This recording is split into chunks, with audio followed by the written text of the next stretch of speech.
सह्याद्री वाहिनी, प्रत्येक घरासाठी, घरातल्या प्रत्येकासाठी.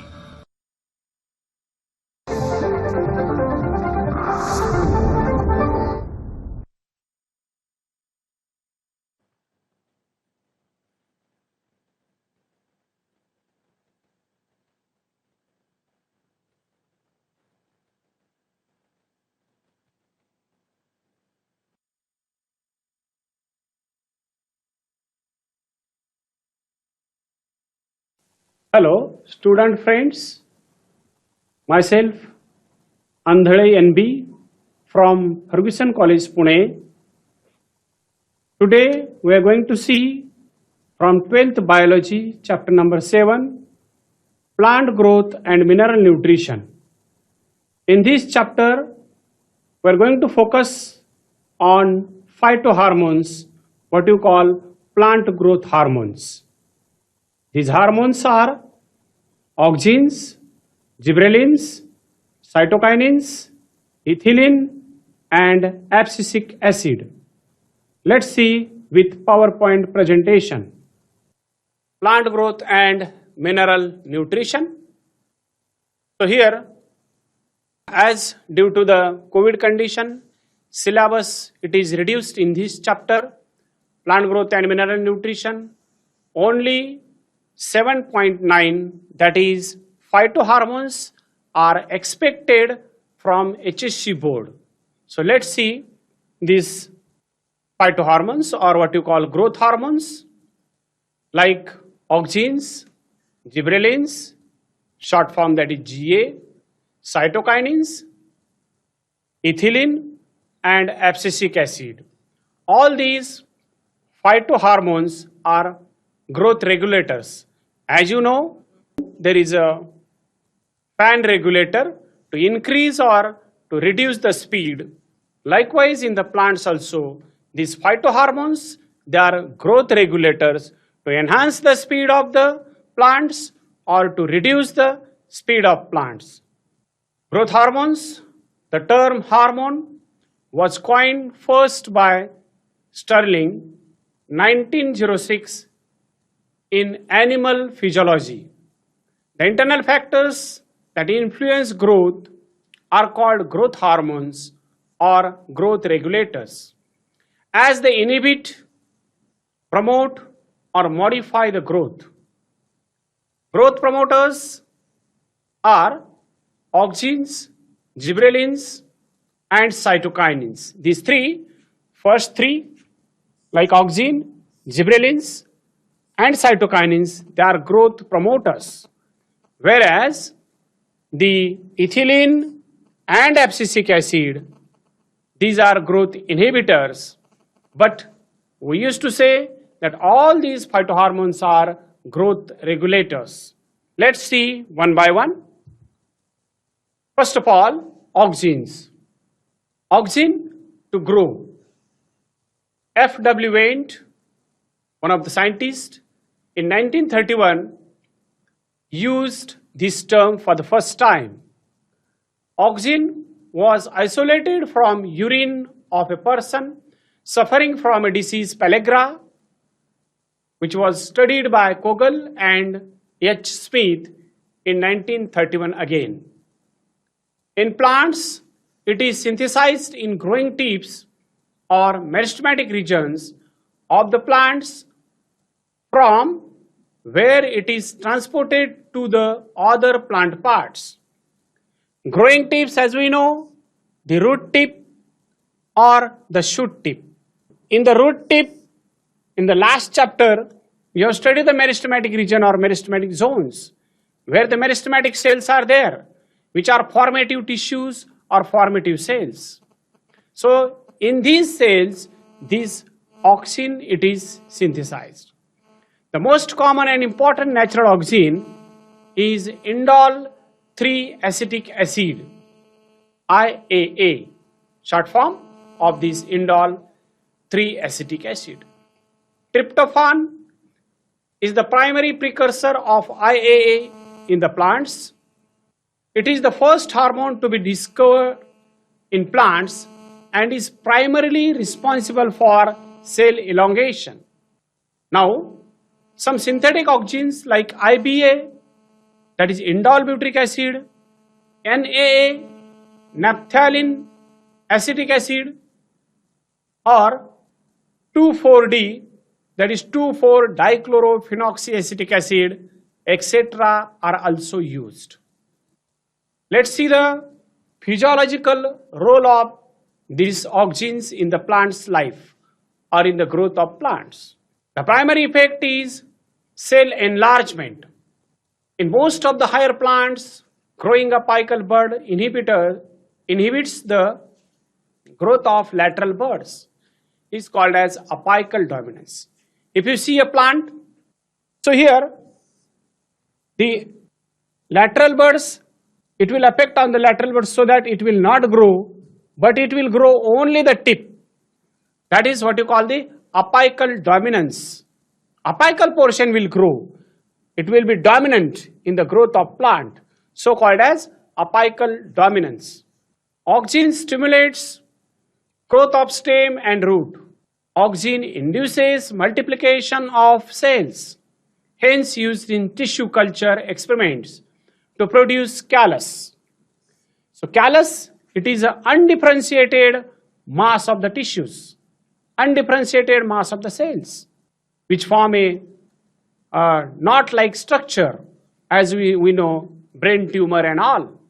Like that way, this is an undifferentiated mass of tissues. See, a single tissue will multiply to form many tissues, and this portion you call it as a callus. So, it is used in the tissue culture experiments, where with the help of tissue, we can grow an entire plant. It stimulates formation of lateral and adventitious roots. Very important point again. These are marketed as synthetic herbicides like 2,4-D, 2,4-dichlorophenoxyacetic acid. These synthetic herbicides to kill the herbs, so called as herbicides. It kills dicot weeds without affecting monocot crop plants. If you take example like monocot crop, jawar, maize, wheat, rice, bajra, etc. So in that plants, in these monocot plants, if the dicot weed, a common weed called a Parthenium or Congress grass, what you call, Parthenium, Histophorum, Chatak Chandani in Marathi, what you call, there are different names, confused names, but commonly called as Congress grass. So if you spray these 2,4-D, it will kill only the dicot weed, I mean the Parthenium, and it will not affect on monocot crops, whatever your jawar, maize, rice, wheat, bajra. So this is very good effect of this auxin. Next, foliar spray of NAA, that is naphthalene acetic acid, and 2,4-D, 2,4-dichlorophenoxyacetic acid, induces flowering in lychee and pineapple. The more role, it is known to increase the rate of respiration. Auxin, it helps for increasing the rate of respiration. Auxin break dormancy in seed and promote quick germination. Try to understand the word dormancy. Whatever the seeds they are there in our home, we store it in the container or in the sacks. And if you sow it in the soil, though we provide all the atmospheric condition like soil, air, water, temperature, proper moisture, etc., still the seeds, they take some time, some hours, some days for germination. Okay, so the period before germination, you call it as dormancy. And this auxins helps to break this dormancy and helps for quick germination. Very good effect or very good role of this auxin in the seed germination. Then it is also useful in case of seedless fruits, to develop the seedless fruits like orange, lemon, grapes, banana. You might have experienced in your day-to-day life, you have seen these grapes in market, seedless grapes. Of course, nowadays we are getting lemons also, seedless lemons, are produced by application of these auxins, so called as induced parthenocarpy. Parthenocarpy. Carpy, that is seed. Parthenocarpy, that is seedless fruits. It promotes root elongation in low concentration and shooting at higher concentration. See the magic of this auxin. In low concentration, if you give a dose of auxin, then helps for root elongation. And in the higher concentration, more dose of auxin, if you give, helps for shoot elongation. Very nice role of these auxins. It also helps of early rooting in propagation by cutting. So in the reproduction chapter, asexual method, you have studied the vegetative propagation. In the vegetative propagation, the important method, that is cutting, you have studied. And in the market, to develop the cutting of hibiscus plant, Hibiscus rosa sinensis, you have seen that these plants are propagated with the help of application of these IA, indole acetic acid, application of auxins. If you dip this slant in the IA solution, then it will helpful for developing these roots, and thus it will help for vegetative propagation. So in the cutting, there is a major role of these auxins. Let's see the next growth hormone, that is gibberellins. Gibberellins were first isolated from fungus Gibberella fujikuri by Japanese scientist Kurosawa in 1926. He observed that when rice plant was infected by fungus Gibberella fujikuri, it shows extensive stem elongation called Bakane disease, or simply called as foolish seedling disease. Why it is called as foolish seedling? Because when there is an effect of these Gibberella fujikuri, then it was growing only its tips. There was no fruiting bodies. There was no what you call the ears, or there was no rice grains. Only the stem was growing and growing. And from that fungus, then they have isolated the gibberellins. The crystalline form of gibberellins were isolated by Yabuta and Sumiki in the 1938 from fungus culture. They have cultured the fungus. They have grown the fungus on the nutrient medium with the help of this agar-agar powder and all. There are the nutrient medium available in the market. So on that, they have cultured it. And from that, they have synthesized or extracted these gibberellins. Now, it is synthesized in the young leaves, seeds, roots, and stem tips. GA3, gibberellic acid 3, is most common and biologically active form. Let's see its role or its physiological effects and applications to the plants. Again, dormancy of bud can be broken by gibberellin treatment. In the previous auxin, we have seen that dormancy of seed can be broken. Here, dormancy of bud can be broken. For early flowering, if the buds continue for 2 days, 3 days, you will not get flowers. So in that case, if you apply the dose of this gibberellin, then it will break the dormancy of that bud and open into the flower. It can promote seed germination in cereals like barley and wheat crop. It also promotes bolting, that is, elongation of internodes just prior to flowering in plants, those with rosette habit like beet and cabbage. In the cabbage, we need a leafy growth. In that case, to obtain the more leafy growth, we have to use, or if we apply these gibberellins, it is very useful. It causes parthenocarpy in tomato, apple and pear, and flowering in long day plants. Try to understand long day plants. For flowering, A plant need a critical period of light.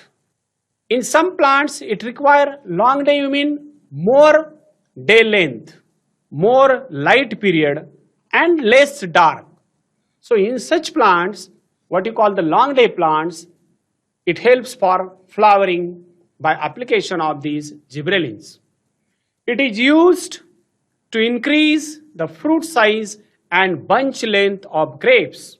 Nowadays, for grape plantation, a bunch of grape, if you dip in the gibberellin solution, you are getting the larger size grapes which are accepted in the market. Gibberellins are applied on genetically dark plants like maize. The stem rapidly elongates and acquires the height of normal tall varieties of maize. Very good application. Application of gibberellins overcomes the requirement of vernalization. Vernalization, that is chilling treatment. Some seeds they require less temperature. As you see, winter varieties. In winter we used to sow the wheat. So there are such many plants which require less temperature, and that's called as vernalization or chilling treatment. So application of gibberellins can be helpful for that. It inhibits growth of root, delays senescence, prevents abscission. Application of gibberellins causes production of male flowers on female plant. Very good application. Male flowers on the female plant. You see, there are the plants like what you call some papaya plant. There are male plant and female plant likewise. So in that case also gibberellins can be used. Next hormone, that is cytokinin. Litham coined the term cytokinin that promotes cell division. The first cytokinin was discovered by Skoog and Miller in 1954 during investigation of nutritional requirements of callus tissue culture of Nicotiana tabacum, commonly called as tobacco. So in the tobacco, where the callus, already I have explained you callus. So in this tissue culture from Nicotiana tabacum, it was extracted. They observed that the callus proliferated when the nutrient medium was supplemented with coconut milk and degraded sample of DNA obtained from herring sperm, fish, herring, that is a type of fish sperm. They name it as a kinetin. Chemically, these kinins are 6 furfuryl aminopurines. So this is a common, that is kinetin. First natural cytokinin was obtained from unripe maize grains by Litham and al. Litham and others, you can say. It is known as zeatin, G-maize, as we know G-maize. So zeatin. 6-benzyl adenine is synthetic cytokinin hormone. Natural cytokinins are also reported from plants like banana flowers, apple, tomato, coconut milk. Very important, coconut milk, it is having a good role in the tissue culture. Let's see the physiological effect and application of these cytokinins. Besides cell division, it also promotes cell enlargement. Important role that is in the cell division. Along with that, helps for cell enlargement. Size of the cell can be enlarged. High cytokinin promotes shooting. A low ratio of cytokinin to the auxin induces root development, but high ratio causes bud and shoot development. So depending upon concentration, the cytokinin to the auxin, it changes its role in the growth. Next hormone, that is ethylene. It is the only gaseous growth regulator. Tenney in 1924 reported ethylene is effective in fruit ripening. Crocker in 1930 proposed that ethylene is the plant hormone responsible for fruit ripening. It is a simple gaseous hydrocarbon with essential role in the fruit ripening. The most widely used compound as a source of ethylene is a ethophon. It is synthesized in root, shoot, apical meristem, ripening fruits, etc. Etherate or ethophon is a 2-chloroethyl phosphoric acid which releases ethylene after dissolving in the water. The enhancement of process, senescence of plant organs, here there is a role of this ethopon or what you call ethylene. It inhibits flowering in most of the plants except pineapple. It causes epinasty, that is drooping of leaves and flowers. So, in some varieties, it inhibits or reduces flowering. Last, that is abscisic acid. It is a natural growth inhibiting hormone. Carnes and Endicott in 1961 to 65 observed that the shedding of cotton balls was due to a chemical substance abscessin 1 and 2. As you know, students, that due to the excessive heat, sometimes the cotton crop, it loses its cotton balls, or cotton balls, they fall off, and there is a great loss to the farmers. These two identical chemical substances, that is abscessin 1 and abscessin 2, were given the common name abscisic acid, or short form what you call ABA, abscisic acid. It is synthesized in leaves, fruits, roots and seeds.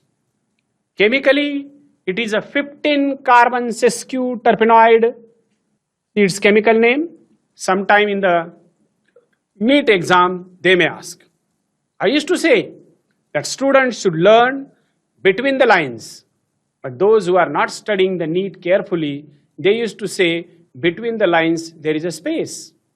But between the lines, that is related with the subject, related with this abscisic acid or related with these phytohormones, you have to study so that it can be asked in the NEET exam.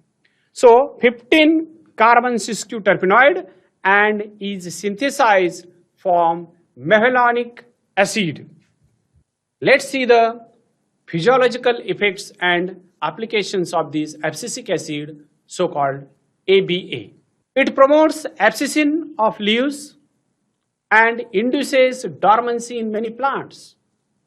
Promotes abscission. Try to understand abscission. If the leaves, they fall off, as you know, in the Marathi used to say, in Shishir Rutu, autumn season, plants, they shed off their leaves. And in Vasant Rutu, what you call spring season, plants, they get the new leaves. So, in the autumn season, here there is abscission. Plants, they lose their leaves, and there should not be any harm or any adverse effect on plants. So, it secretes the abscissin and it helps to protect the plants. It accelerates the senescence of leaves, flowers and fruits. It inhibits and delays cell division. Delays cell division, very important. And cell elongation, suppresses cambium activity by inhibiting mitosis in vascular cambium. Reduces cambial activity, inhibits, reduces mitosis. Mitosis, meiosis, in the 11th standard you have studied in the cell division. So, reduces the mitosis and helps for delaying the senescence. ABA, abscisic acid, cause efflux of potassium ions from the guard cells and result in closure of stomata. So, it is known as anti-transpirant. You know, transpiration, loss of water in the form of water vapor through the aerial parts. You call it as a transpiration. If there is a excessive transpiration, you know, there will be the adverse effect on the plants. Loss of water if it is more, then there will be no proper photosynthesis in the leaves. Plants, the leaves may get curly, or then it will result in the closure of stomata. When stomata will close, what will happen? It will stop the gaseous exchange. It will not allow the water to go, and thus it helps to reduce the rate of transpiration, so called anti-transpirant. It acts as a stress hormone by inducing plant to bear the adverse environmental conditions. Adverse environmental conditions. Sometimes, excessive heat. Sometimes excessive drought, what you call, excessive water. And in such adverse condition, it acts as a stress hormone. It inhibits flowering in the long day plants but stimulates flowering in the short day plants. Try to understand this point. It inhibits flowering in long day plant. Long day plant, already I told, which require more light period and less dark period. As you know, some of the plants, Rat Rani what you call, which needs more dark period for flowering. So that is called as short day plant. Less light, more dark. So in this way, it inhibits flowering in long day plant and stimulates flowering in short day plants. As we have seen that the critical period which require for flowering, few examples we have seen in the auxins and in the role of abscisic acid, that long day plant and short day plants. Let's see some details because these are there in the NCERT textbook, NCERT syllabus. Short day plants, SDP. These plants usually flower during winter and late summer when day length is shorter than the critical photoperiod. Critical photoperiod is that length of photoperiod above or below which flowering occurs. These are called long night plants. See, short day plants, they are also called as long night plants. Day length is less and night length, light duration is more because they require long uninterrupted, they should not disturb, of dark period, uninterrupted dark period. That is useful for flowering. If dark period is interrupted even by a flash of light, SDP, short day plant, will not flower. Some of the short day plants like dahlia, aster, tobacco, chrysanthemum, soybean, what you call glycine max, xanthium, etc. Long day plants, plants that flower during summer are called long day plants. More day length. They require longer duration of light than the critical photoperiod of flowering. They are called short night plants as they require short dark period, less night. When long dark period is interrupted by a brief flash of light, long day plants can flower. Example, pea, radish, sugar, beet, cabbage, spinach, wheat, poppy, etc. Now, there are certain plants, what you call day neutral plants. No effect of the critical day and night. These plants flower throughout the year, independent of duration of light or what you call photoperiod. They do not require specific photoperiod to flower, therefore they are called as day neutral plants. There are the examples like cucumber, tomato, cotton, sunflower, maize, etc. As we know, sada phuli, whole throughout the year it gets flowering. Okay, so that is what you call periwinkle, which do not have effect on its flowering. No effect of light, no effect of daytime. Student friends, we have studied today this chapter number 7, plant growth and mineral nutrition. In that we have studied phytohormones or what you call plant hormones, as there are hormones in the human beings.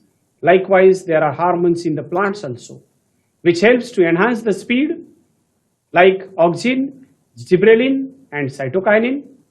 And some of them they reduce or inhibits like ethylene and abscisic acid.